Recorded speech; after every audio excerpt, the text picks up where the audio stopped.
안녕하세요. 정보가 세상을 바꾼다의 인포뱅크입니다. 이번에 전해드릴 내용은 기업가 길들이기에 나선 중국, 마윈도 중국에 대한 비판에 상장 연기에 초강수를 꺼내들다에 대해서 한번 알아보겠습니다. 여러분의 구독과 좋아요 한 번씩 꼭 눌러주시고 이야기를 시작을 해보겠습니다. 지금 중국이 이전에도 그랬지만 요즘도 그래요. 기업가 길들이기에 나선다. 이게 얼마나 큰 일까지 됐냐면 세계 최초의 IPO, 그러니까 기업 상장을 하려고 했던 엔투그룹의 상장 연기까지 시켜버린 겁니다. 이 내용을 조금 자세히 알아보겠습니다. 중국 금융당국이 5일날로 예정되었죠. 오늘 예정이 되었어요. 오늘 예정이 되었던 중국 최대 핀테크 기업 엔투그룹의 상장을 이틀밖에 안 남겨두고 전격적으로 중단을 시켰습니다. 이 사건으로 중국 내 민간 기업은 여전히 중국 공산당의 강력한 통제하에 있다는 것을 여실히 보여주는 사건이죠.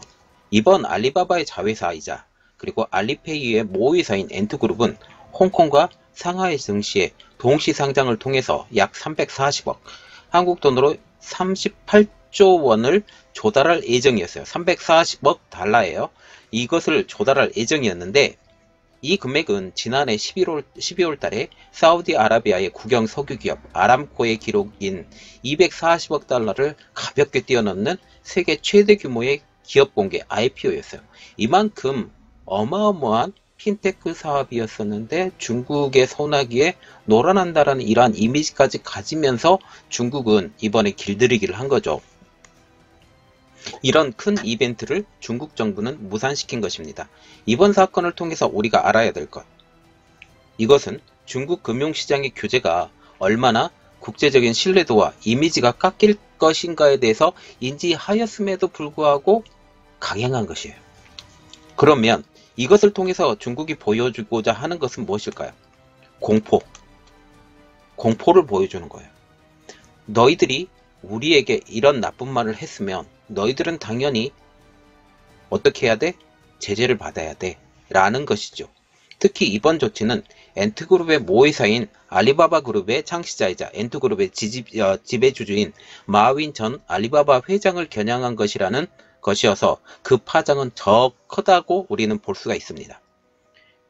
지금 마윈이 중국 경제에 대해서 공개적인 비판을 했어요. 공개적인 비판을 했는데 이것을 통해서 중국의 길들이기가 지금 시작됐다라는 그런 의견이 나오고 있어요. 마윈은 지난달 24일날 한 금융 포럼에서 중국 금융당국에 대해서 공개적인 비판을 했죠. 24일날 상하이 와이탄 금융 서밋의 기조연설가로 그는 참여를 했습니다. 여기에 중국 금융당국의 엘리트가 총 출동한 중요한 자리였어요. 이만큼 중요한 자리에서 중국 정부를 아예 대놓고 깐 거죠. 그는 여기서 어떤 말을 했냐면 그 중국 금융당국이 기차역을 관리하는 방식으로 공항을 관리하라고 한다라는 발언까지 했고 리스크를 없애려면 감독만 하다가는 경제 전체가 발전하지 못하는 리스크가 생긴다라고 돌려깎기를 했습니다. 그리고 중국의 문제는 금융 시스템의 리스크가 아니라 금융 생태계 자체가 없는 것이라고 아예 중국 경제에 대해서 아예 폭삭 망할 것에서 지금 얘기를 하고 있어요.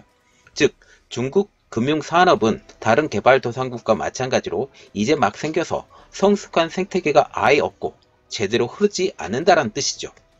그리고 대형 은행은 큰 강과 같아서 우리에겐 큰 강 외에 호수, 연못, 개울도 필요하다 라고까지 지금 얘기를 하고 있어요. 지금 중국 경제는 어떻게 돌아가고 있는지 여실히 증명되고 있는 거죠. 대형 은행을 중심으로 지금 돌아가고 있다 라고 보시면 되겠습니다. 그는 중국의 대형 은행들을 전당포로 비유하면서 비판을 했는데 은행은 아직도 전당포처럼 담보와 보증을 요구한다 라는 거죠. 이것을 다시 역으로 돌려서 말하면 어떤 말이 됐냐, 그들은 중국 정부로부터 억압받고 있다, 어떤 것을 내야만 우리에게 준다 라는 것이죠.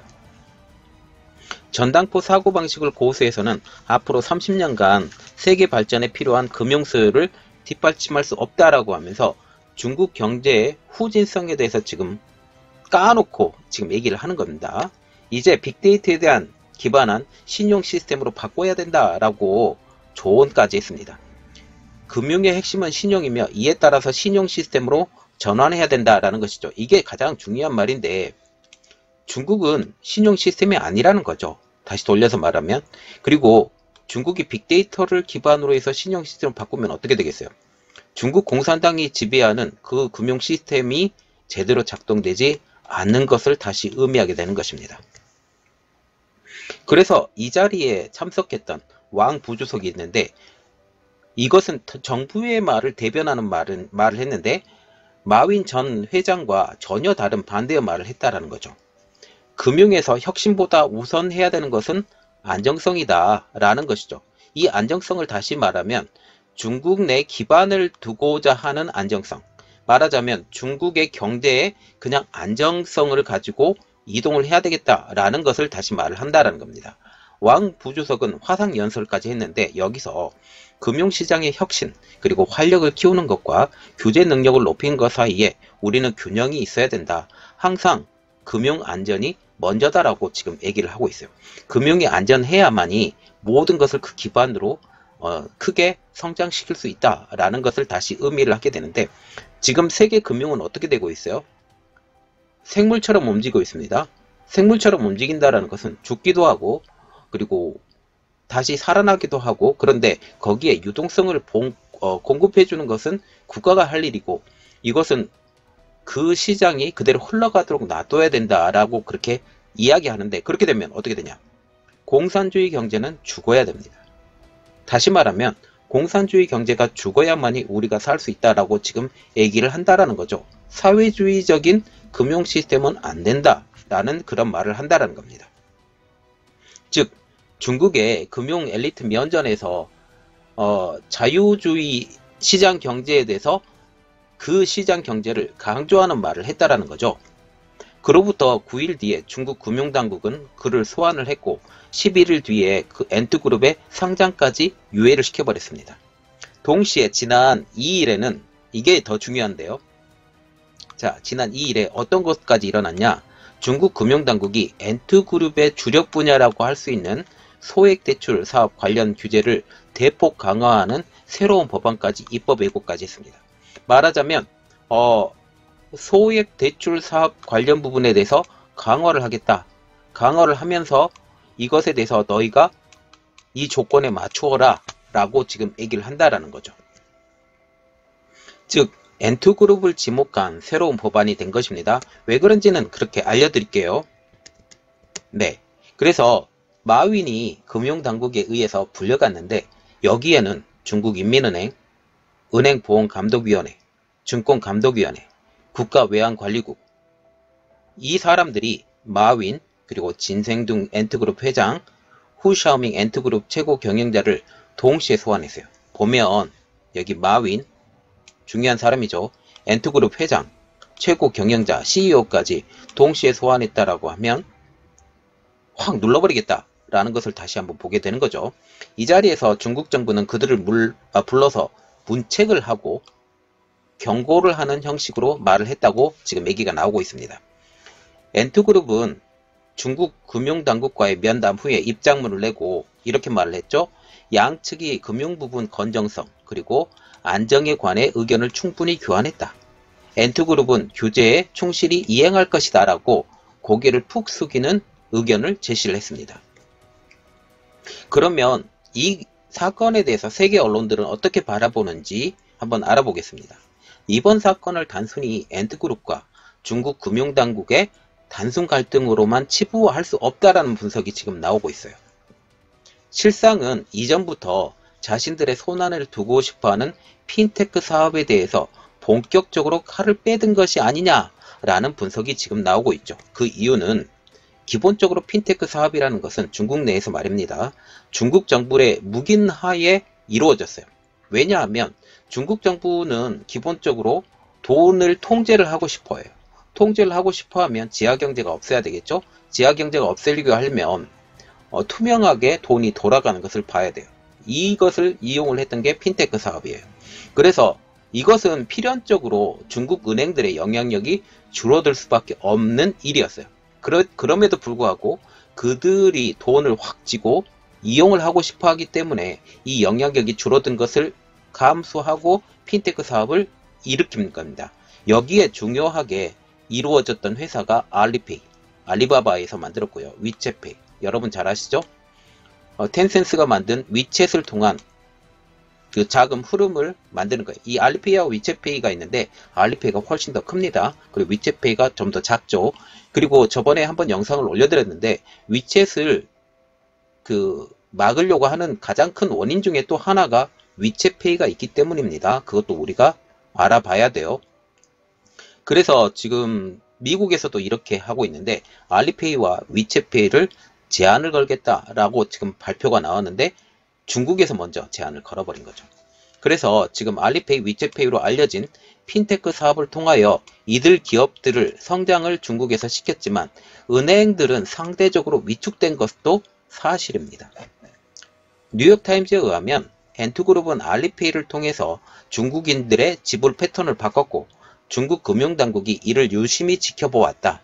중국 금융당국의 엔투그룹은 금융당국의 통제권을 벗어날 수 있기에 오랜 시간 우려의 대상이었다라고 지금 전하고 있어요. 이걸 다시 말하면 그들의 무기나이에 커왔던 엔투그룹의 알리페이 그리고 텐센스의 위챗페이가 있는데 이것들은 언젠가는 때려잡아야 되겠다라고 얘기가 나왔다라는 거죠.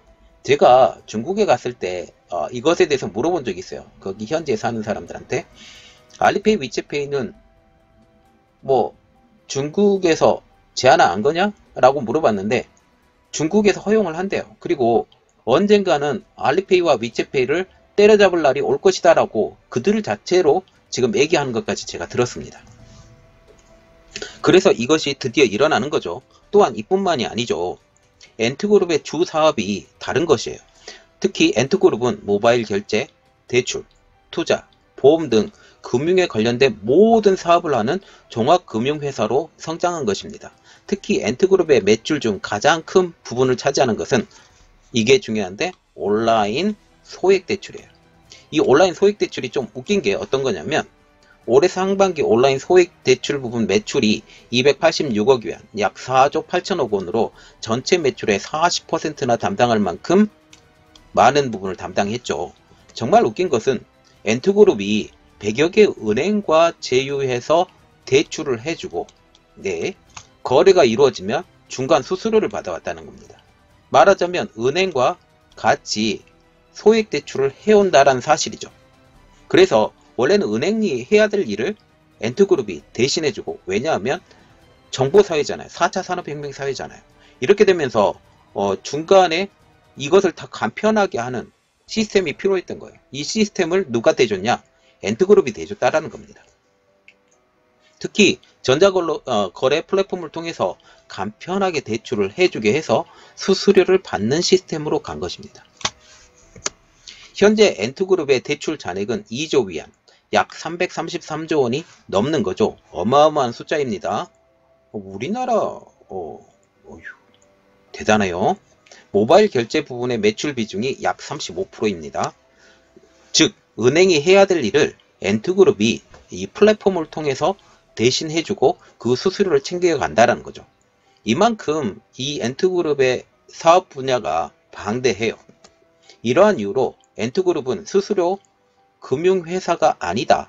단지 기술 기업으로 우리를 불러달라 라고 하는 거죠. 왜냐하면 이 플랫폼을 사용해서 하기 때문에 자신들은 기술만 제공해주는 회사이지 실제로 금융회사는 아니다 라고 말을 하는데 그 틀린 말이죠. 빅데이터와 클라우딩 서비스, 컴퓨팅 등 기술에 의존해서 기존 은행이 하지 않던 금융 서비스를 제공하기 때문이다 라고 그들은 말을 하고 있습니다. 그러나 이게 중요해요. 중국 금융당국 그리고 대형은행 이 은행들은 엔투그룹을 금융규제에 적용받아야 할 한 금융사로 지금 보고 있습니다. 특히 대형 국유은행들은 엔투그룹이 자본, 채무 등 은행에 적용하는 엄격한 규제를 받지 않아서 상대적으로 불공평하다라고 지금 말을 하고 있어요. 왜냐하면 수수료 베이스로 가기 때문에 어마어마하게 이 수수료만 해도 상당하다라는 거죠. 원래는 대형은행들 아니면 중소은행들이 해야 될 일들을 단순히 플랫폼 하나로 간편하게 해주기 때문에 그것을 이용을 한다라는 거죠. 지금 우리나라 같은 경우는 이런 시스템들이 들어왔죠. 사실상 엔투그룹은 은행 및 신용카드, 대출 등 금융권의 업무를 하면서 덩치를 키워왔던 것이 중국 금융당국의 눈의 가시로 여겨졌다라는 것이죠. 중국 당국이 핀테크에 대한 규제를 벼르다가 지금까지 벼러왔다가 제가 중국 사람들한테 직접 들었다니까요. 벼르고 왔다가 이번에 유예 조치로 확실한 메시지를 보냈다라는 해석이 아주 지배적입니다. 중국 관영 경제신문조차도 엔트그룹의 상장 유예에 대해서 이렇게 말하고 있어요. 모든 시장 참여자들은 금융당국의 룰을 존중해야 된다. 그리고 예외가 있을 수 없다라고 강조했던 것이 이런 해석을 뒷받침해 줄 수 있는 가장 큰 것이라는 거죠. 관영 경제신문이라는 것은 다시 말해서 중국 공산당의 그 의견을 그대로 말을 하는 기업들이에요. 이런 데서 중국 공산당이 이 의견이에요. 모든 시장 참여자들은 금융당국의 룰을 존경해야 된다. 예외가 있을 수 없다. 라는 것입니다. 그래서 결국은 중국 당국의 손에 들어간 엔트그룹의 IPO예요. 이번 IPO에 대해서 이제는 중국 당국의 손에 들어간 것처럼 지금 보이고 있습니다. 상하이 증권거래소는 상장을 유예한다라는 표현을 쓰면서 언제 재개할지는 아직 명시하지 않았습니다. 그러면 이 엔트그룹은 어떻게 될까요? 상장을 하고 싶으면 중국말을 그대로 들어야 돼요. 그래서 엔트그룹도 지금 일단 바짝 엎드린 상태이죠. 상장하고 난 다음에는 시장 경제에 돌아가기 때문에 중국의 영향력이 점점 더 줄어들 수밖에 없어요. 그런데 엔트그룹이 중국에 지배하게 없게 하려면 상장을 시켜야 되는데 상장이 안 되고 있으면 중국의 지배에 확실하게 받게 된다라는 거죠. 그래서 엔트그룹은 관련 보도자료에서 모두 수용하겠다라고 발표를 한 것입니다. 또한 이러한 것도 있었는데요. 마윈은 왜, 어째서 중국 정부를 겨냥한 비판을 했느냐라는 것이죠. 이것에 대해서는 마윈 자체도 이미 당국의 규제 강화를 예상했기 때문이라는 관측이 지금 뒤에서 나오고 있습니다. 시 주석이 기술 자립을 국가 발전의 핵심 전략으로 선언한 상태에서 과연 당국의 규제 정책이 올바른 방향으로 가고 있는지 의문을 제기하면서 선수를 쳤다라는 거죠. 마윈의 공개 비판은 웨이보 등 중국의 소셜 미디어 등에서도 큰 화제를 모으기도 했습니다. 마윈은 공산당원으로 일단 알려지고 있어요. 그런데 중국의 젊은 층에서는 여전히 마윈을 혁신의 상징으로 보는 지지자들도 꽤 있다고 합니다. 또한 마윈과 중국 당국의 갈등은 이전부터 있어 왔다라는 것이죠. 이것은 또 다른 측면입니다. 2018년도에 10월 달에 마윈은 알리바바 CEO를 갑자기 내려놓게 돼요. 그리고 은퇴를 선언하게 됩니다. 이때 중국 안팎에서 마윈과 중국 당국이 갈등이 있지 않느냐라는 말이 나오고 있었어요. 일각에서는 저장성 항저우 출신인 마윈이 장점인 전 주석의 상하이방과 친밀해서 시진핑 주석 계파의 미운 털이 받겠다라는 해석도 나오고 있습니다. 이 배경에는 2014년도가 중요한데요. 2014년도에 알리바바가 미국에 상장을 하게 됩니다. 이때 공개를 해야 되는데 주주명단을, 이 주주명단에 장점인 측 상하이방이 대거 포함되어 있다는 것이 주요 근거로 지금 나오고 있죠.